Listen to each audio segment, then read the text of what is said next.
আপনি কি জানেন টেস্টিকেলে সামান্য একটু আঘাত লাগলেই পুরুষেরা এমনি এমনি লাফায় না, কারণ এর পিছনে একটি বড় রহস্য রয়েছে।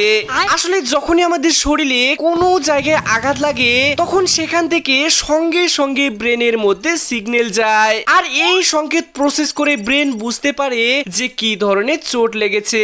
কিন্তু আমাদের শরীরের একদম নিচে ও বাইরে অবস্থান করে টেস্টিকেল, যেখানে অসংখ্য ক্ষুদ্র ক্ষুদ্র সেনসিটিভ নার্ভ থাকে, আর এগুলো সরাসরি ব্রেনের মধ্যে সিগন্যাল পাঠায়। তাছাড়াও মানুষের শরীরের বেশিরভাগ অঙ্গ হাড় ও মাসল দিয়ে তৈরি থাকে, তাই বডিতে কোনো আঘাত লাগলে সেটা কিছুটা হলেও অবজার্ভ হয়ে যায়। কিন্তু টেস্টিকেলকে রক্ষা করার জন্য কোনো হাড় থাকে না, তাই সামান্য কিছু লাগলেই সরাসরি ব্রেনের মধ্যে পৌঁছে যায়, ফলে প্রচন্ড ব্যথা অনুভব হয়। তাছাড়া এখন আপনি জানলে অবাক হবেন, একটি নতুন শুক্রাণু সম্পূর্ণভাবে তৈরি হতে প্রায় 64 থেকে 74 দিন সময় লাগে। কিন্তু তারপরেও শত শত যুবক শয়তানের ফাঁদে পড়ে নিজের জীবনকে ধ্বংস করছে।